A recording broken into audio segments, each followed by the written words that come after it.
আজকের যে ঘটনাটা আপনাদেরকে শোনাতে চলেছি, দত্তপুকুর মার্ডার কেস, সেটা আপনারা কম বেশি সবাই খবরে কিংবা নিউজে শুনেছেন, কিন্তু এর ডিটেলস আপনারা হয়তো অনেকেই জানেন না। তাই অনুরোধ করব এই ভিডিওটি শেষ পর্যন্ত দেখা, তাহলে আপনারা অনেক কিছু অজানা তথ্য জানতে পারবেন। চলুন শুনে আসি। গত ৩রা ফেব্রুয়ারি দত্তপুকুরের ছোট জাগুলিয়া পঞ্চায়েতের মালিয়াপুর এলাকায় একটি সবজি বাগান থেকে একটি লাশ উদ্ধার হয়। তবে ভয়ঙ্কর ঘটনাটি হয়, সেই লাশটির মাথা ছিল না, হাত ও পা আধপোড়া এবং লাশটির পুরুষাঙ্গ ছিল ক্ষতবিক্ষত। মানুষ কতটা হিংস্র ও নির্দয় হলে এমন ঘটনা ঘটাতে পারে? এই লাশটি প্রথমে দেখতে পায় ওই সবজি ক্ষেতের মালিক। সে প্রতিদিনের মতো ঘটনার দিনও সকালে সবজি বাগানে সবজি তুলতে যায়, আর তখনই তার নজরে পড়ে এই আধপোড়া ও মাথাহীন লাশটাকে। সেই কৃষকের চেঁচামেচিতে আশেপাশের কৃষক ও প্রতিবেশীরা ঘটনাস্থলে জড়ো হয়, আর কিছুক্ষণ পর তারা দত্তপুকুর থানায় পুলিশকে সমস্ত ঘটনা জানায়। তৎক্ষণাৎ ঘটনাস্থলে পুলিশ আসে। পুলিশ কোনোভাবেই বুঝতে পারছিল না এই লাশটিকে তারা কিভাবে শনাক্ত করবে। লাশটিকে কোনোভাবেই চেনার উপায় ছিল না। হাড় হিম করা সেই ঘটনার দৃশ্য দেখে আঁতকে উঠেছিল গোটা মালিয়াকুর গ্রাম ও সমস্ত পুলিশ আধিকারিকরা। পুলিশ ঘটনাস্থল থেকে বেশ কিছু রক্তমাখা মদের গ্লাস, চিপসের বেশ কিছু প্যাকেটও উদ্ধার করেন। এবার তারা বডিটাকে ময়না তদন্তের জন্য পাঠিয়ে দেন, আর ঘটনাস্থলে নিয়ে আসা হয় ডগ স্কোয়াডকে, যাতে ওই মাথাটাকে খুঁজে বের করা যায়। কিন্তু এখানে ডগ স্কোয়াড ও পুলিশ সম্পূর্ণ ব্যর্থ। এই সমস্ত ঘটনায় যখন পুরো এলাকা আতঙ্কিত, ঠিক তখনই দত্তপুকুরের কোনো এক ব্যক্তির কাছে ফোন আসে, আর ফোনটি করেছিলেন দক্ষিণ ২৪ পরগনায় লক্ষ্মীকান্তপুর থেকে একজন ভদ্র মহিলা। সে জানতে চায় তার স্বামী এখনো বাড়িতে কেন ফেরেনি। ফোনের অপর প্রান্তে থাকা ভদ্রলোকটি জানায়, তুমি চিন্তা করো না, কিছুক্ষণের মধ্যে সে বাড়িতে পৌঁছে যাবে। ব্যাস এতটুকুই কথা তাদের দুজনার মধ্যে হয়। এরপর সকাল গড়িয়ে সন্ধ্যা নামে, তারপরও ওই ভদ্রমহিলার স্বামী ঘরে ফেরেনি। এবার তারা চিন্তায় পড়ে যায়। কোনোভাবেই ভদ্রমহিলাটি তার স্বামীর খোঁজ পাচ্ছিল না, তার উপর ফোনটা সুইচ অফ ছিল। এবার বাধ্য হয়ে ভদ্রমহিলাটি ও তার বাড়ির লোকজন লক্ষ্মীকান্তপুর থানায় গিয়ে একটি মিসিং ডায়েরি করেন। আর মহিলাটি জানায় তার স্বামীর নাম হযরত লস্কর, আর সে দত্তপুকুরে তার বন্ধু জলিলের বাড়িতে গিয়েছে। এটা প্রথমবার নয়, তারা দুজন দুজনার বাড়িতে যাওয়া আসা করত, কিন্তু এইবার একটু ব্যতিক্রম। বন্ধুর বাড়িতে গেছে, কিন্তু সে আর ফেরেনি। পুলিশ সমস্ত ঘটনা শুনে দত্তপুকুর থানায় যোগাযোগ করে এবং সমস্ত ঘটনা সেখানকার পুলিশ আধিকারিককে খুলে বলেন। এই সমস্ত ঘটনা শুনে দত্তপুকুর থানার অফিসার জানায় যে আজ সকালে তারা একটা লাশ পেয়েছে, কিন্তু মাথা না থাকায় তারা কোনোভাবেই শনাক্ত করতে পারছে না। দত্তপুকুর থানার অফিসার এটাও বলেন, আপনারা যেমন তথ্য দিচ্ছেন তাতে এই লাশটি হযরত লস্করের হলেও হতে পারে, তাই বাড়ির লোকজনকে নিয়ে এখানে একবার এসে অন্তত লাশটাকে যেন দেখে যায়। সেই মতো লক্ষ্মীকান্তপুর থেকে রওনা দেয় হযরতের স্ত্রী ও বাড়ির লোকজন। দত্তপুকুর থানায় এসে প্রথম লাশটি দেখে হযরতের স্ত্রী। সে কোনোভাবেই মানতে চায় না যে এটা তার স্বামী হতে পারে, কারণ এই রকম নৃশংসভাবে হত্যা তার স্বামীকে কে করবে বা কেনই বা করবে। এবার পুলিশ সেই লাশটির বাঁ হাতে থাকা ট্যাটুটা দেখায়। আর একটা কথা বলে রাখি, পুলিশের কাছে কোনো প্রমাণ ছিল না যে এই লাশটিকে তারা কোনোভাবেই আইডেন্টিফাই করতে পারে, একমাত্র লাশটির দুটি হাতে থাকা ট্যাটু ছাড়া। আর সেই ট্যাটু দেখা মাত্র মহিলাটিরও বুঝতে বাকি রইল না যে এই আধপোড়া ও মাথাহীন লাশটি তার স্বামীর ছিল। দত্তপুকুর থানা এবার হযরত লস্করের বন্ধু জলিলের বাড়িতে যায়, যেহেতু হযরত লস্কর সেখানেই গিয়েছিল। সেখানে গিয়ে পুলিশ দেখে জলিল ও তার স্ত্রী সুফিয়া দুজনেই পলাতক। আর অপরদিকে লক্ষ্মীকান্তপুরে হযরতের মামার ছেলে ওবায়দুল গাজী ও তার স্ত্রী পূজা তারাও নিখোঁজ। এবার দুটি থানা মিলে এই চারজনের খোঁজ খবর নিতে লাগলো। আর তাতেই বেরিয়ে আসে এক চাঞ্চল্যকর তথ্য, জলিল, সুফিয়া, ওবায়দুল গাজী ও পূজা এরা চারজনেই চুরির দায়ে বেশ কয়েকবার জেল খেটে ফেলেছে। চুরি করে যেসব সোনা ও দামি দামি জিনিস তারা পেত, সেগুলো তারা অবৈধ পথে বাংলাদেশে নিয়ে যেত। পুলিশ এবার নিশ্চিত হয় এই কর্মকাণ্ডের পেছনে এরা চারজনেই জড়িত। তাই সমস্ত চেকপোস্ট ও থানাগুলোকে অ্যালার্ট করে দেওয়া হয়। আর বেশ কিছু খোঁচর বা খবরিদেরকে লাগিয়ে দেওয়া হয়, যাতে এদের চারজনকে যেখানে দেখতে পাবে যেন খবরটা দত্তপুকুর থানাতেই আসে। ঘটনার 4 থেকে 5 দিন পর দত্তপুকুর থানায় একটা ফোন আসে।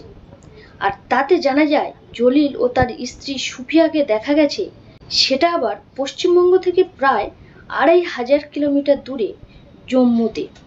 পুলিশ বুঝতে পারে এরা কোনোভাবে অবৈধ পথে পালানোর চেষ্টা করছে। তাই দত্তপুকুর থানা তৎক্ষণাৎ যোগাযোগ করে জম্মু পুলিশের সাথে। আর এখানে ঘটে যাওয়া সমস্ত ঘটনা সেখানে খুলে বলে এবং চারজনের ছবিও পাঠিয়ে দেওয়া হয়। এই কথা শোনা মাত্র জম্মু পুলিশ ও এই চারজনের খোঁজে নেমে পড়ে। শেষমেশ দুটি রাজ্যের পুলিশের কঠোর চেষ্টায় ভ্যালেন্টাইন্স ডে অর্থাৎ 14ই ফেব্রুয়ারি জলিল, সুফিয়া, ওবায়দুল গাজী ও পূজাকে গ্রেপ্তার করে এবং তাদেরকে নিয়ে আসা হয় দত্তপুকুর থানায়। আর সেখানে যখন তাদের জিজ্ঞাসাবাদ করা হয়, পরতে পরতে উঠে আসে বিভিন্ন ধরনের অপরাধের সূত্র। এবার আসা যাক গল্পের মূল পর্বে।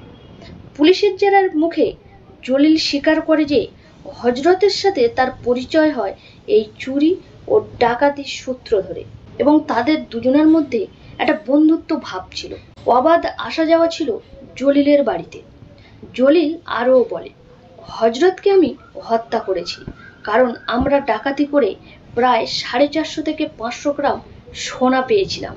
সেটারই ভাগ বাটোয়ারা নিয়ে আমাদের মধ্যে ঝামেলা হয়, আর তার জন্য এমন ঘটনা। জলিলের উত্তরে পুলিশ সন্তুষ্ট হয় না, কারণ সোনা ভাগাভাগি নিয়ে ঝামেলা হতেই পারে। তার জন্য জলিল যে কোনো উপায়ে তাকে হত্যা করতে পারত, কিন্তু তা না করে হত্যার পর দেহ থেকে মাথাটাকে আলাদা করা, তারপর পুরুষাঙ্গটাকে কেটে নেওয়া, অবশেষে হাত পা বেঁধে পুড়িয়ে ফেলার চেষ্টা। আর এর থেকে বোঝা যায় হযরতের উপর জলিলের প্রচণ্ড রাগ ও ক্ষোভ জমেছিল, যার জন্য এমন ঘটনা। পুলিশ জলিলকে আরও কঠোরভাবে জিজ্ঞাসাবাদ করতে থাকে, কিন্তু জলিল কিছুই স্বীকার করছিল না। এবার পুলিশ বাধ্য হয়ে জলিলের স্ত্রী সুফিয়াকে জিজ্ঞাসাবাদ করতে শুরু করলো। আর জেরার মুখেই সুফিয়া ভেঙে পড়ল। আর সে বলতে লাগলো হযরত ও তার মধ্যে একটা অবৈধ সম্পর্ক ছিল। কিছুদিন পর জলিল সেটা জানতে পারে এবং সুফিয়াকে অনেক বোঝানোর চেষ্টা করে, আর সুফিয়াও বুঝে যায় আর জলিলকে কথা দেয় সে আর কোনোদিনও হযরতের সাথে এমন অবৈধ সম্পর্ক আর রাখবে না এবং কোনো যোগাযোগও রাখবে না। এই পর্যন্ত তো ঠিকই ছিল, কিন্তু হযরত যখন সুফিয়ার এই পরিবর্তনের কথা জানতে পারল, তখন সে ক্ষোভে ফেটে পড়ল। হযরত কোনোভাবেই সুফিয়ার এই পরিবর্তনকে মেনে নিতে পারছিল না। তার থেকে সুফিয়া দূরে সরে যাচ্ছিল, সেটা সে মানতে পারছিল না। তাই সে সুফিয়াকে বিভিন্নভাবে বিরক্ত করতে থাকলো ও শারীরিক টর্চার করতে থাকলো। সুফিয়া বাধ্য হয়ে তার স্বামী জলিলকে সমস্ত ঘটনা খুলে বলল। সুফিয়ার মুখে সমস্ত ঘটনা শুনে জলিল রাগে ফেটে পড়ল। হযরতের এই বাড়াবাড়ি জলিল একেবারেই শেষ করে দিতে চাইছিল। প্রথমে তো সোনা নিয়ে ভাগ বাটোয়ারা নিয়ে ঝামেলা, দ্বিতীয়ত তার স্ত্রীর সাথে অবৈধ সম্পর্ক। তাই এর পরেই স্বামী স্ত্রী দুজনে মিলে হযরতকে খুনের পরিকল্পনা করল।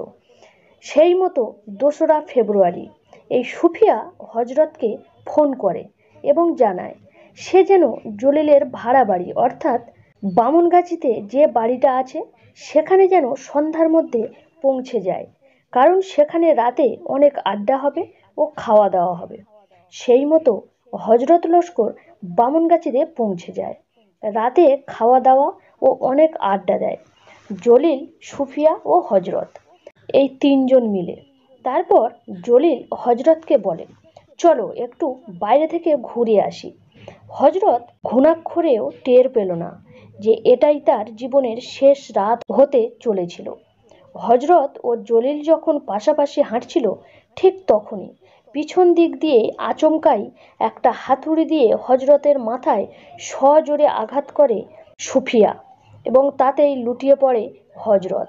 তারপরে জলিলের সাথে করে লুকিয়ে আনা ঘাস কাটা হাঁসুয়া দিয়ে বারবার পোঁচাতে থাকে হজরতের গলা। তারপর হজরতের শরীর থেকে তার মাথাটাকে একেবারেই আলাদা করে দেয়। এবার জলিল তার স্ত্রীর উপর যৌন নির্যাতন চালানোর রাগে হজরতের পুরুষাঙ্গটি কেটে ফেলে ও সবশেষে আগে থেকে ওই বাগানে লুকিয়ে রাখা কেরোসিন তেল দিয়ে হজরতের লাশটিকে পুড়িয়ে দেওয়ার চেষ্টা করে। সবচেয়ে ভয়ঙ্কর বিষয়টি হলো এই সমস্ত ঘটনা জলিলের স্ত্রী সুফিয়া নিজের চোখে দেখছিল ও জলিলকে এই কাজ করতে সাহায্য করছিল। অবশেষে হজরতের কাটা মাথাটা ব্যাগে ভরে দত্তপুকুর থেকে 2 কিলোমিটার দূরে বামনগাছি স্টেশন সংলগ্ন একটি ডোবাতে ফেলে দেয়। তারপর দুজনে বাড়ির উদ্দেশ্যে রওনা দেয়। পরের দিন সকালে চাষিরা যখন ওই দৃশ্যটি দেখে এবং তাতে চেঁচামেচিতে সারা পাড়া প্রতিবেশীরা জড়ো হয়, ঠিক তখনই ওদের মধ্যে জলিলও উপস্থিত হয়। আর সে পর্যবেক্ষণ করে যে এই হজরতের লাশটিকে কেউ কি চিনতে পারল বা কে কি বলল। সবই জলিল ও সুফিয়ার প্ল্যান অনুযায়ী চলছিল, কিন্তু সমস্যা হয় যখন হজরতের স্ত্রী ফোন করে এবং হজরতের বিষয়ে জানতে চায় জলিলের কাছে।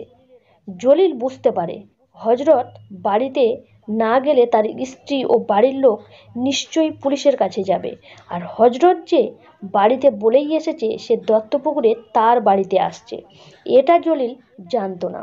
তাই ধরা পড়ার ভয়ে দুই স্বামী স্ত্রী মিলে বামনগাছি শিয়ালদা সহ একাধিক স্টেশন পার হয়ে পৌঁছে যায় জম্মু তাওয়াই এক্সপ্রেসে।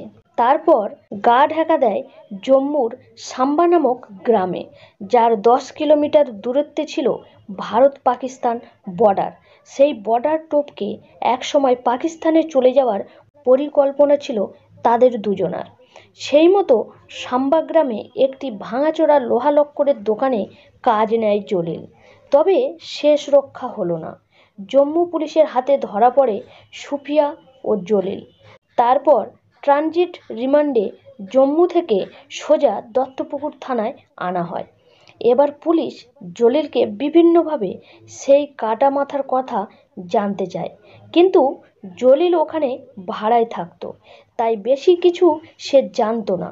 আর সে ভাড়ায় থাকতো বেশি দিনও হয়নি।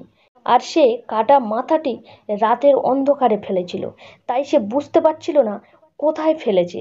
তাই সে পুলিশের কাছে একটু সময় চাইল। তাই পুলিশ আবারও সেই মালিয়াকুরের সবজি বাগানে অর্থাৎ ঘটনাস্থলে জলিল ও সুফিয়াকে নিয়ে আসে। আর ওখান থেকেই 2 কিলোমিটার পথ হেঁটে বামনগাছি সংলগ্ন ওই ডোবার ধারে পৌঁছায় আর দেখায় যে ওখানে সেই মাথাটি সে ছুঁড়ে ফেলেছিল। সেই মতো পুলিশ ও ডুবুরিরা তল্লাশি চালায়, তবে ডোবায় জল না থাকায় খুব সহজেই হজরতের কাটা মাথাটি খুঁজে পাওয়া যায় আর সেটা পাঠিয়ে দেওয়া হয় ময়না তদন্তের জন্য। তবে আরও একটা বড় প্রশ্ন রয়ে যায়, আর সেই প্রশ্নটা হলো এই অপরাধের সাথে হজরত লস্করের মামাতো ভাই ওবায়দুল্লাহ গাজী ও তার স্ত্রী পূজা কিভাবে জড়িয়ে পড়ল, তারাই বা ধরা পড়ল কেন, সেটা এখনও জানা যায়নি। তদন্ত চলছে, তবে এর পেছনে একটা বড় চক্র কাজ করছে। পুলিশ তাদের যথাসাধ্য দিয়ে কেসটাকে সলভ করার চেষ্টা করছে। তারা আরও একটি বিষয় নিয়ে চিন্তিত, যে এখান থেকে সোনা ও দামি জিনিসপত্র কিভাবে অবৈধ পথে বাংলাদেশে যাচ্ছে। এতে কি কোনো বড় মাথার যোগসূত্র আছে? আর থাকলেই বা সেটা কি? তবে আমরা দেখতে চাই এই নৃশংস হত্যার পেছনে যে বা যারা জড়িত তাদের যেন কঠোর থেকে কঠোরতম শাস্তি দেওয়া হয়। এই ঘটনাটি শুনে আপনার যদি কোনো মতামত থেকে থাকে তাহলে অবশ্যই কমেন্ট বক্সে জানাতে পারেন। ভিডিওটি ভালো লাগলে লাইক করুন।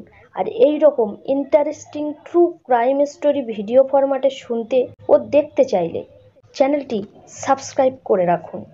পরবর্তী গল্পটা আরও ভয়ঙ্কর হতে চলেছে, তাই নজর রাখুন বাংলা ক্রাইম ডায়েরি চ্যানেলে।